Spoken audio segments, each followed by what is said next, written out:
Hello everyone, Jai Hind. I hope you all are doing well. हम करने जा रहे हैं mains previous year question analysis और आज हम देखेंगे general studies paper 3 agriculture section से एक क्वेश्चन। मैं उम्मीद करती हूँ गाइस आप लोगों ने इस क्वेश्चन को अटेम्प्ट किया होगा और एक बहुत अच्छा आंसर फ्रेम भी किया होगा। सो गाइस आज हम एग्रीकल्चर सेक्शन से देखेंगे क्रॉप डाइवर्सिफिकेशन का टॉपिक कि क्रॉप डाइवर्सिफिकेशन किस लिए ज़रूरी है और क्या क्या उसके बेनिफिट्स होते हैं, हम थोड़ा सा उसके बारे में पढ़ेंगे।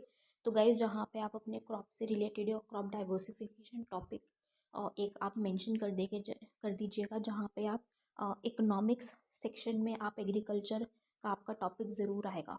ठीक है, तो जहाँ पे आप एग्रीकल्चर से रिलेटेड नोट्स बनाएंगे वहाँ पे आप क्रॉप डाइवर्सिफिकेशन एक टॉपिक एग्रीकल्चर के अंडर डाल के पॉइंट्स मेंशन कर सकते हैं। ऐसे आप जब क्लब करके रखेंगे, फॉर्मेट बना के रखेंगे, तो आपको आगे फ्यूचर में जब आप आंसर राइटिंग के लिए आप रिवीजन करेंगे तो आपको या आंसर राइटिंग के लिए देखेंगे तो आपको बहुत सारे पॉइंट्स एक ही जगह पे मिल जाएंगे। ठीक है, तो वो रिटेन करने में भी हेल्पफुल होता है। तो गाइज़ आपको अगर कुछ एक्स्ट्रा पॉइंट्स लगे तो आप हमारे साथ ज़रूर कमेंट सेक्शन में शेयर कीजिएगा। तो शुरू करने से पहले गाइज़ मैं आपको अपने कोर्सेज़ के बारे में बता दूँ तो हमारा करंट अफेयर्स कोर्स रन कर रहा है गाइज़, जिसमें आप लोगों के लिए डेली बेसिस पे वीडियो लेक्चर्स प्रोवाइड किए जाते हैं और साथ ही साथ पीडीएफ्स भी आपको दी जाती है हमारे टेलीग्राम चैनल पे फ्री ऑफ कॉस्ट। और गाइज़ अगर आप हमारा पेड कोर्स ज्वाइन करते हैं करंट अफेयर्स का तो उसमें आप लोगों के लिए लाइव डाउट सेशंस कंडक्ट किए जाते हैं और साथ ही साथ रेगुलर बेसिस पे रिविजन भी करवाई जाती है। हमारा जीएस का pre plus means batch run कर रहा है गाइज़, 0 से तैयारी वाला बैच है। उसमें बिल्कुल बेसिक एनसीईआरटी 6 क्लास से लेके एडवांस बुक्स तक की कवरेज करवाई जा रही है। बेसिक से गाइस इसलिए करवाया जा रहा है ताकि आपका फाउंडेशन बिल्डअप हो जाए। फाउंडेशन बिल्डअप होगा तो आपकी कॉन्सेप्ट क्लैरिटी अच्छी होगी और कॉन्सेप्ट क्लैरिटी अच्छी होगी तो आपको अंडरस्टैंडिंग होगी टॉपिक से रिलेटेड उस कॉन्सेप्ट की। तो an understanding is what UPSC demands. तो गाइज आपको जब अंडरस्टैंडिंग हो जाएगी तो आपको एग्ज़ाम निकालने से कोई नहीं रोक सकता। इसीलिए गाइज बहुत इंपॉर्टेंट बैचेस ज़रूर ज्वाइन कीजिएगा। और हमारा मेंस आंसर राइटिंग बैच भी रन कर रहा है गाइज, जिसमें आप लोगों के लिए एक फ्री सीरीज़ चलाई गई है। आपको डेली बेसिस पे टेलीग्राम पे कुछ क्वेश्चंस दिए जाते हैं मॉर्निंग में, ऑल डे लॉन्ग आप उन क्वेश्चंस को अटेम्प्ट करते हैं और रात को 8 बजे आप उन क्वेश्चंस का वीडियो एनालिसिस और पीडीएफ्स भी आपको दे दी जाती हैं।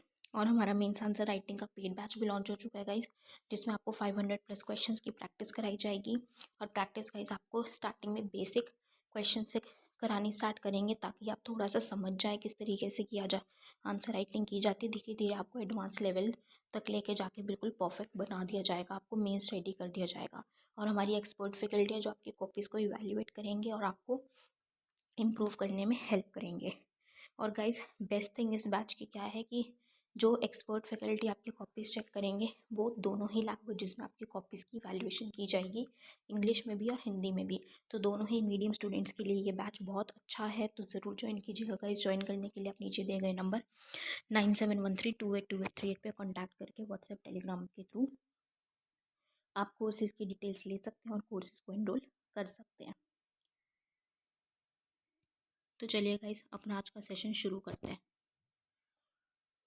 हमारा आज का क्वेश्चन है, what are the major reasons for declining rice and wheat yield in the cropping system? How crop diversification is helpful to stabilise the yield of the crops in the system? फसल प्रणाली में चावल और गेहूं की उपज में गिरावट के प्रमुख कारण क्या हैं? प्रणाली में फसलों की उपज को स्थिर करने के लिए फसल विविधीकरण किस प्रकार सहायक होता है? ये क्वेश्चन GS3 एग्रीकल्चर सेक्शन से पूछा गया है और ये क्वेश्चन यूपीएससी ने 2017 में पूछा था। तो गाइस जब हम इस क्वेश्चन को देखते हैं तो हमसे क्या पूछा गया है, हमें ये पूछा गया है कि जो राइस चावल और गेहूं की जो उपज है, राइस और वीट की जो यील्ड है क्रॉपिंग सिस्टम में वो कम होती जा रही है। तो उसके क्या मुख्य कारण है, क्या मेजर रीजंस है कि वो कम क्यों हो रही है यील्ड? ठीक है, ये हमारे क्वेश्चन का फर्स्ट पार्ट। हमारे क्वेश्चन का सेकंड पार्ट क्या है कि क्रॉप डाइवर्सिफिकेशन इस यील्ड को किस तरीके से स्टेबलाइज करने में, स्थिर करने में मदद कर सकती है। ठीक है, तो हमें दूसरा क्रॉप डाइवर्सिफिकेशन के बारे में बताना है, राइट।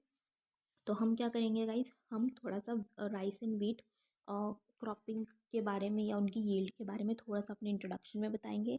फिर हम अपने बॉडी पार्ट में, मेन पार्ट में उनके मेजर रीजंस बताएंगे पहले, और हम क्रॉप डाइवर्सिफिकेशन किस तरीके से हेल्प करती है वो बताएंगे। एंड में हम कंक्लूड करते हुए अपने आंसर को फिनिश करेंगे। तो चलिएगा स्टार्ट करते हैं। राइस और वीट क्रॉपिंग की जब हम बात करते हैं, राइस और वीट जब हम उगाते हैं, उसकी उपज की बात करते हैं, तो गाइज उसमें बहुत सारी रिसोर्सेज की हमें ज़रूरत पड़ती है। जैसे कि लेबर की, ठीक है, श्रम की ज़रूरत पड़ती है कि वहाँ पे लोग होने चाहिए काम करने के लिए, ठीक है। पानी की ज़रूरत पड़ती है, जैसे हम जानते हैं, ठीक है, पानी, वाटर अवेलेबिलिटी। कैपिटल की, हमें पैसे की भी ज़रूरत पड़ती है, पैसा भी होना चाहिए, जैसे कि बहुत सारी, जैसे सीड्स परचेज़ करनी होती हैं या फिर वहाँ पे फर्टिलाइज़र्स यूज़ करने पड़ते हैं, पेस्टिसाइड, तो उसके लिए हमारे पास क्या होना चाहिए, पैसा होना चाहिए। और एनर्जी इंसेंटिव की, ऊर्जा, मतलब जैसे कि इलेक्ट्रिसिटी होनी चाहिए। फॉर एग्जांपल अगर मशीन से कुछ वर्क कर रहे हैं, ठीक है, तो उसमें इलेक्ट्रिसिटी का काम होना, इलेक्ट्रिसिटी होनी बहुत ज़्यादा ज़रूरी है। या हम बोलते हैं कि अगर इरिगेशन फैसिलिटी हमें अवेलेबल करवाई जा रही है इरिगेशन के लिए, ठीक है, तो उसके लिए भी हमें क्या है, इलेक्ट्रिसिटी की ज़रूरत पड़ती है, तो वहाँ पे हमें ऊर्जा की भी, एनर्जी की भी ज़रूरत होती है। अगर इन फैक्टर्स में से, इन रिसोर्सेज में से अगर कुछ भी कम हो जाता है, तो वहाँ पे हमें उसकी, जो राइस और वीट है, उसकी यील्ड पे, उसकी उपज पे हमें फ़र्क देखने को मिलता है। वो भी उसी हिसाब से कम हमें होती हुई दिखती है, ठीक है। और यही प्रॉब्लम और ज़्यादा बुरी हो जाती है, और ज़्यादा बढ़ जाती है कब, जब उस वहाँ पे क्लाइमेट चेंज भी अपना इम्पैक्ट दिखा देता है। जैसे आप सभी जानते हैं क्लाइमेट चेंज बढ़ता जा रहा है, तो जब क्लाइमेट चेंज भी अपना इम्पैक्ट दिखाता है, जैसे कि जो वर्षा का प्रकार है, प्रेसिपिटेशन लेवल है वो चेंज, प्रेसिपिटेशन का जो पैटर्न है वो चेंज होता जा रहा है, ठीक है। तो कहीं पे ड्रॉट है, कहीं पे फ्लड है, तो इस तरीके से क्लाइमेट चेंज की वजह से भी ये सिचुएशन और ज़्यादा बिगड़ जाती है, राइट। तो अब ये हमने थोड़ा सा अपने इंट्रोडक्शन को देखा। अब हमने मेन पार्ट में हम क्या बताएंगे, अपने मेजर रीजंस के बारे में बात करेंगे कि किस वजह से ये यील्ड कम हो रही है, हमारे मुख्य कारण क्या हैं। First is decline in soil fertility, मिट्टी की उर्वरता में गिरावट। कि कॉन्टीन्यूस अब क्या कर रहे हैं हम, इरिगेशन का इस्तेमाल कर रहे हैं, ठीक है। एक्सेसिव जो है फ्लड इरिगेशन, मतलब कि जो इरिगेशन है, लगातार हम सिंचाई का यूज़ करते ही जा रहे हैं, ठीक है। और जो सॉइल है, जब हम लगातार इरिगेशन, सिंचाई का इस्तेमाल करते हैं, लगातार वहाँ पे उगाते हैं हम, तो क्या होता है, धीरे धीरे धीरे धीरे करके वहाँ का जो सॉइल है, जहाँ पे कि गेहूँ और चावल की बुआई करी जाती है, ठीक है, फसल उगाई जाती है, राइस और वीट की क्रॉपिंग की जाती है, वो ना सेलाइन हो जाती है, ठीक है। मतलब कि जो मिट्टी है वो खारी हो जाती है, खारापन आने लग जाता है उस मिट्टी में। और जब मिट्टी में खारापन आने लग जाता है, तो उससे क्या हो जाता है कि जो उसकी फर्टिलिटी होती है, उर्वरता होती है, वो कम हो जाती है। और जब उसकी फर्टिलिटी कम होगी, तो ऑटोमेटिकली क्या हो जाएगा कि वो इतने अच्छे से ग्रो नहीं कर पाएंगी। जो राइस और वीट है, उसकी यील्ड, उसकी उपज जो है इतनी अच्छी नहीं हो पाएगी। तो क्या होगा कि उसकी उपज में कमी हमें देखने को मिलेगी, राइट। तो सॉइल फर्टिलिटी एक बहुत ज़्यादा इंपॉर्टेंट फैक्टर हमें देखने को मिलता है।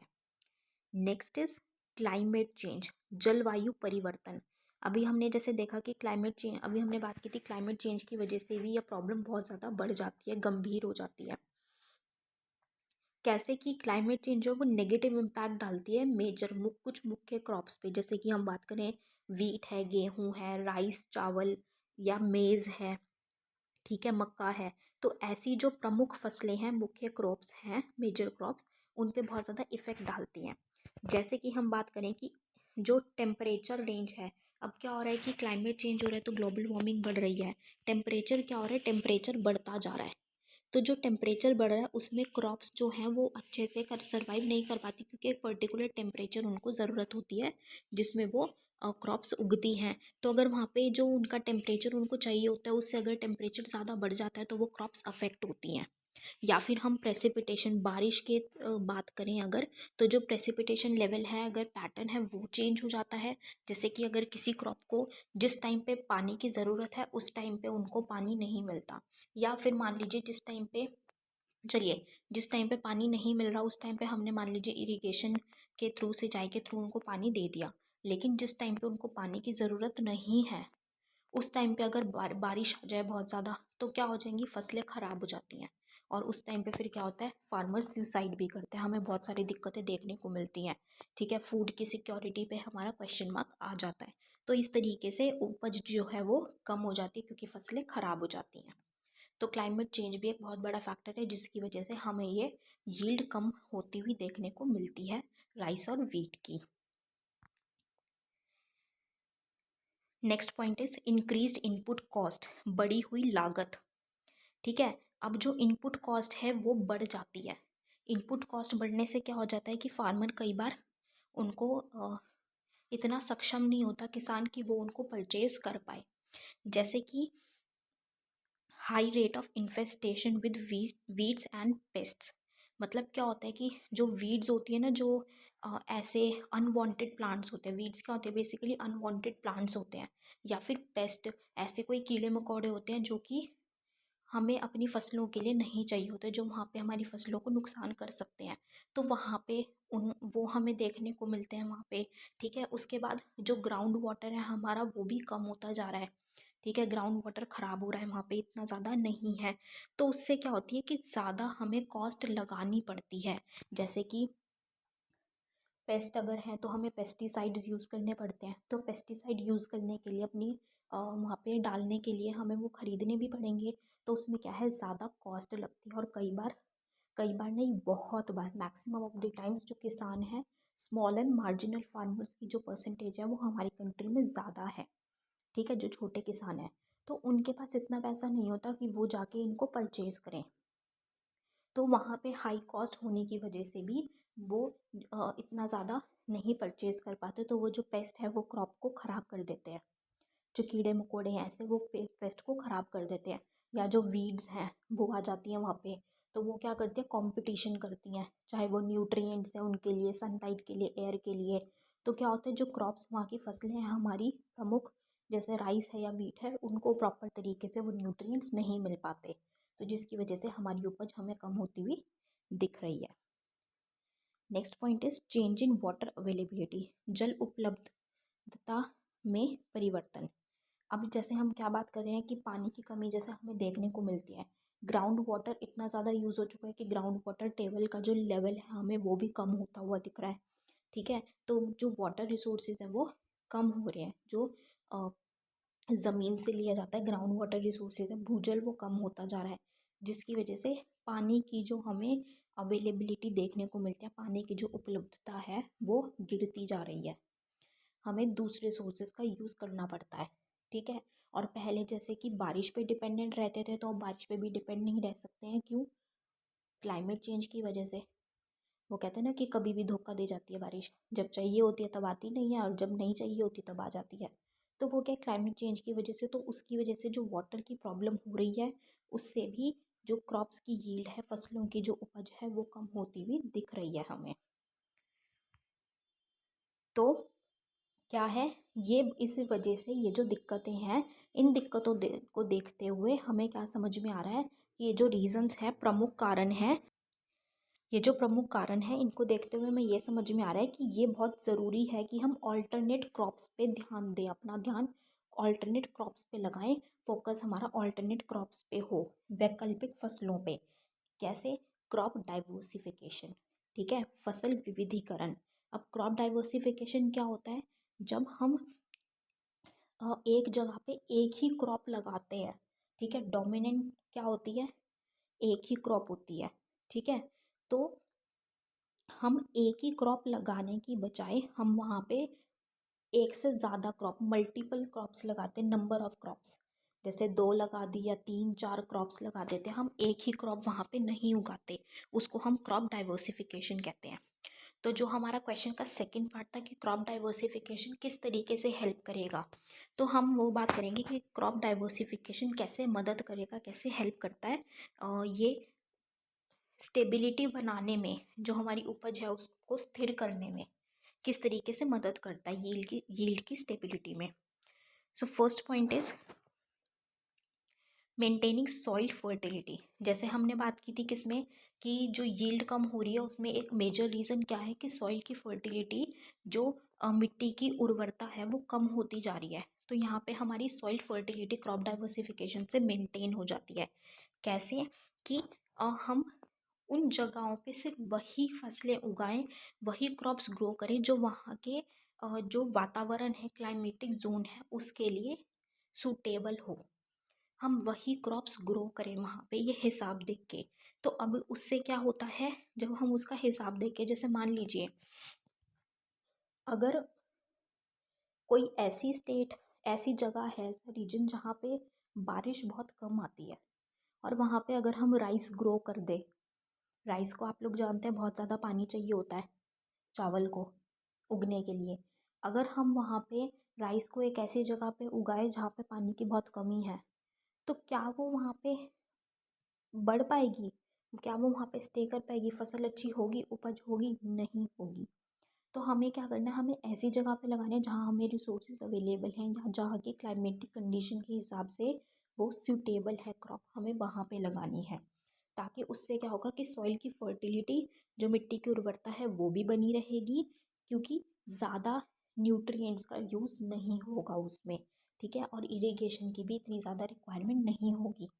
अब मान लीजिए अगर ऐसी जगह पे जहाँ पे ज़्यादा बारिश नहीं आती है, तो वहाँ पे अगर हम राइस लगाते हैं तो हमें आर्टिफिशियल मीन्स की ज़रूरत पड़ेगी उन फसलों को पानी देने के लिए, इरिगेशन फैसिलिटीज़ की हमें ज़्यादा ज़रूरत पड़ेगी।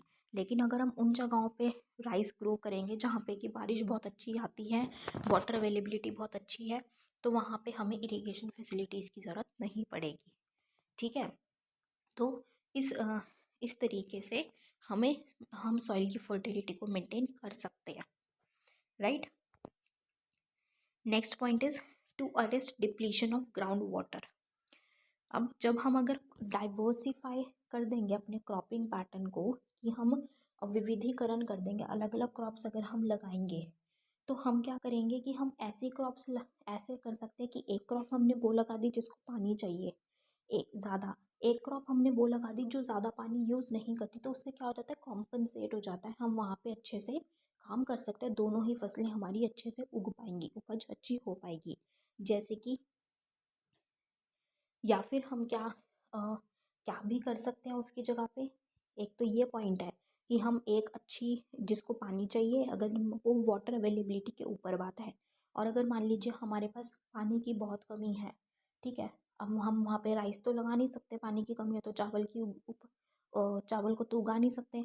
हम क्या करेंगे, हम वहाँ पे ऐसी क्रॉप्स पे चेंज कर दें, डाइवर्सिफाई कर दें, जिनको ज़्यादा पानी की ज़रूरत नहीं है। जैसे कि हम पैडी से पल्सेस पे जा सकते हैं, कि पैडी ग्रो करने के बजाय हम पल्सेस ग्रो कर सकते हैं। ठीक है, ऑयल सीड्स ग्रो कर सकते हैं, मेज़ ग्रो कर सकते हैं, ताकि जो प्रॉब्लम है ग्राउंड वाटर टेबल की, जो डिप्लीट कम होता जा रहा है, हम उसको टैकल कर सकें। और कुछ टाइम के लिए हम इनको करें, और कुछ टाइम के बाद जब हमें दिखे कि भाई जैसे हम पल्सेस उगा रहे हैं, तो वहाँ पे जो ग्राउंड वाटर टेबल है वो वापस से रिचार्ज हो गई है, तब हम वापस से पैडी वहाँ उगा लें। तो इस तरीके से हम डाइवर्सिफाई कर सकते हैं। Next point is diversification can also provide habitat for beneficial insects. अब जब हम डाइवर्सिफिकेशन करते हैं ना, तो डाइवर्सिफिकेशन, विविधीकरण का एक ये भी बेनिफिट होता है कि वो क्या कहते हैं कि घर, हैबिटेट प्रोवाइड कर देती है, किसको, जो अच्छे कीड़े मकोड़े होते हैं ना, अच्छे इंसेक्ट्स होते हैं, उनको हैबिटेट प्रोवाइड करती हैं वहाँ पे, कि वो वहाँ पे रह सकते हैं। और जो वीड्स जैसे हम बात करते हैं, या जो पेस्ट होते हैं, उनकी वहाँ पे वो वहाँ पे नहीं ज़्यादा उग पाते, या वहाँ पे कैप्चर नहीं कर पाते, उनकी जो कॉलोनाइजेशन है वो कम हो जाती है वहाँ पे, जिससे कि जो वीड्स की, पेस्ट की जो दिक्कत हमें देखने को मिलती है, वो भी कम हो जाती है। ठीक है, तो उससे जो हाई कॉस्ट, हम बात कर रहे थे कि हाई कॉस्ट आती है इनपुट्स की, तो वो भी कम हो जाएगी।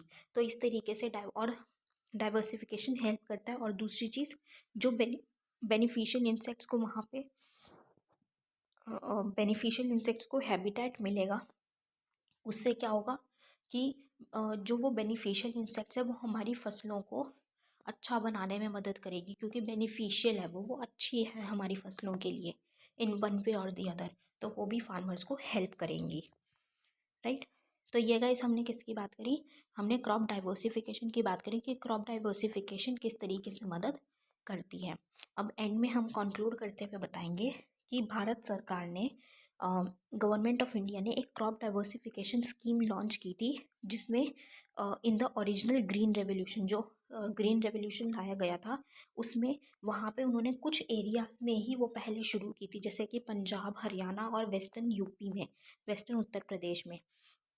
ठीक है, तो इस जो क्रॉप डाइवर्सिफिकेशन प्रोग्राम है, इसमें क्या किया गया था कि भाई अगर स्टेट्स डाइवर्सिफाई करते हैं तो उनको कुछ इंसेंटिव्स प्रोवाइड किए जाएंगे या असिस्टेंस दिया जाएगा, हेल्प की जाएगी।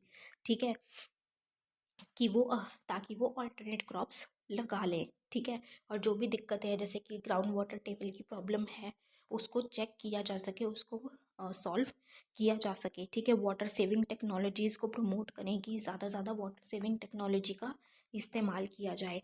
ठीक है, जो फार्म की मशीनरी है उसको डिस्ट्रीब्यूट कर दें आपस में, और अवेयरनेस उनमें जागरूकता लेके आनी है ट्रेनिंग के थ्रू। तो इस तरीके के प्रोग्राम्स हमारी गवर्नमेंट ऑफ इंडिया ने चलाए, ताकि ये जो प्रॉब्लम है वाटर स्कार्सिटी की, या फिर जो यील्ड उपज हमें कम होती हुई दिख रही है, हम उसको सॉल्व कर सकें और क्रॉप डाइवर्सिफिकेशन के बेनिफिट्स हम ले सकें। इसमें गाइज अगर आप देखें तो एक हरियाणा सरकार ने ही एक ये काम किया था, government of government of Haryana ने ये किया था फार्मर्स के लिए कि अगर वो अपनी क्रॉप्स को डाइवर्सिफाई करते हैं, जैसे कि वो पैडी की जगह कुछ कोई और क्रॉप लगाते हैं या पल्सेस यूज़ करते हैं, तो उनको इंसेंटिव्स दिए जाएंगे। ठीक है, उनको असिस्टेंस दी जाएगी, इंसेंटिव्स प्रोवाइड कर दिए किए जाएंगे। तो वो क्यों किया था, क्योंकि हरियाणा में वाटर स्कार्सिटी की प्रॉब्लम बढ़ रही थी। ठीक है, तो इसीलिए उन्होंने ये उनको प्रोवाइड करवाया कि वो क्रॉप डाइवर्सिफिकेशन को अपने क्रॉपिंग पैटर्न में अप्लाई करें। ठीक है गाइज, तो इस तरीके से जो हमारी गवर्नमेंट है वो हेल्प करती रहती है, वो इस पे काम करती रहती है, मेजर्स लेते रहते हैं वो। सो आई होप गाइज आप लोगों को एनालिसिस पसंद आया होगा। With this we end of this session here guys. Thank you so much. I end करने से पहले गाइज मैं आपको अपने कोर्सेज़ के बारे में बता दूं, तो हमारा करंट अफेयर्स बैच रन कर रहा है गाइज, जिसमें आपको डेली बेसिस पे वीडियो लेक्चर्स प्रोवाइड किए जाते हैं और साथ ही साथ पीडीएफ्स भी दी जाती है हमारे टेलीग्राम चैनल पे। और अगर आप पेड कोर्स ज्वाइन करते हैं तो आप लोगों के लिए लाइव डाउट सेशंस कंडक्ट किए जाते हैं और रेगुलर बेसिस पे रिवीजन भी करवाई जाती है। हमारा जीएस का pre plus mains batch run कर रहेगा इस, जिसमें आपको बेसिक से तैयारी करवाई जा रही है। उसमें आपकी कॉन्सेप्ट क्लैरिटी इतनी अच्छी हो जाएगी कि आपको एग्जाम निकालने से कोई नहीं रोक सकता गाइस। सो हाईली रिकमेंडेड, ज़रूर ज्वाइन कीजिएगा। और हमारा मेंस का आंसर राइटिंग बैच भी रन कर रहेगा है, जिसमें एक फ्री सीरीज चलाई गई है आप लोगों के लिए। आपको मॉर्निंग में टेलीग्राम चैनल पे कुछ क्वेश्चंस दिए जाते हैं और रात को 8 बजे आपको उनका वीडियो एनालिसिस और पीडीएफ्स दिए जाते हैं। और एक पेड कोर्स भी लॉन्च हो चुका है गाइस, मेंस आंसर राइटिंग का, जिसमें 500 प्लस क्वेश्चंस की आपको प्रैक्टिस कराई जाएगी। और हमारी एक्सपर्ट फैकल्टी है, वो आपके आंसर कॉपीज़ को इवैल्यूएट करेंगे और आपको इम्प्रूव करने में हेल्प करेंगे। और इवैल्यूएशन जो है वो दोनों ही लैंग्वेजेस में किया जाएगा, इंग्लिश में भी और हिंदी में भी। सो ज़रूर ज्वाइन कीजिएगा गाइस। ज्वाइन करने के लिए आप नीचे दिए गए नंबर 9713282838 पे व्हाट्सएप टेलीग्राम के थ्रू कॉन्टैक्ट करके कोर्सेज़ की डिटेल्स ले सकते हैं और कोर्सेज़ को ज्वाइन कर सकते हैं। So with this we end up this session here guys. Thank you so much. Have a great day ahead. Jai Hind.